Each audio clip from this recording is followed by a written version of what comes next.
என்னை சிநேகிக்கிறவர்கள் மெய்ப்பொருளை சுதந்திரிக்கும்படிக்கும் அவர்களுடைய களஞ்சியங்களை நான் நிரப்பும்படிக்கும் அவர்களை நீதியின் வழியிலும் நியாயப் பாதைகளுக்குள்ளும் நடத்துவேன். நீதிமொழிகள் 8ஆம் அதிகாரம் 20-21 வசனங்கள். சிநேகம், இதற்கான பொருள் உண்மையான நட்பு ஆகும். இந்த உலக வாழ்க்கையில் நம் குடும்பத்தில் உள்ள தாய், தகப்பன், உடன்பிறந்த சகோதரர், சகோதரிகள் உள்ளிட்ட உறவுகள் நமக்கு இருந்தாலும் நம்மோடு உண்மையான நட்பு கொள்பவர்களை மட்டும் தான் நாம் நம்புவோம். அவர்களிடம் மட்டுமே நாம் உள்ளத்தில் இருப்பதை கொட்டுவோம்.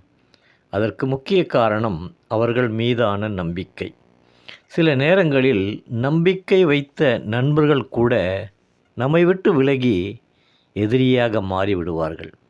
அது ஒரு புறம் இருக்கட்டும், ஒருபோதும் நம்மை விட்டு விலகாமலும் நம்முடைய நிறை குறைகளை, ப்ளஸ் மைனஸ்களை அறிந்தவரும், நம்மை பற்றி எதையும் ஒருபோதும் மற்றவர்களிடம் வெளிப்படுத்தாதவருமான கர்த்தரை மட்டுமே சிறந்த நண்பராக ஏற்றுக்கொண்டு வாழ்வது நல்லது. அவர் மீது நம்பிக்கை வைத்து அவரை சிநேகிக்கும்போது உண்மையான மெய்ப்பொருளான அவரை சுதந்திரித்து கொள்ள செய்கிறார். உண்மையாக சிநேகம் கொள்பவர்கள் தன் சிநேகிதன் மற்றவர்கள் மத்தியில் வெட்கப்பட்டு நிற்க விடமாட்டார்கள். அப்படிப்பட்ட நல்ல சிநேகிதரான கர்த்தர் நம்முடைய களஞ்சியங்களை நிரப்பி நம்மை மகிழ செய்வார் என்று வேதம் சொல்லுகிறது. அது மட்டுமல்ல, நம்மை நீதியான பாதைகளிலும் நியாயமான பாதைகள் வழியாகவும் நடத்தி பாதுகாப்பார் என்றும் வேதம் சொல்லுகிறது.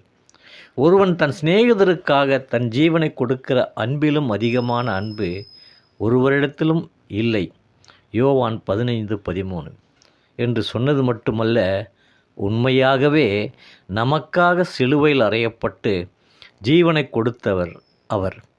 அவரின் உண்மையான நல்ல சிநேகிதத்தை அனுதினமும் நாடி அவரை சுதந்திரித்து கொண்டு அவரின் கரங்களிலிருந்து நன்மையும் கிருபையும் அனுதினமும் பெற்று மகிழ்வோம்.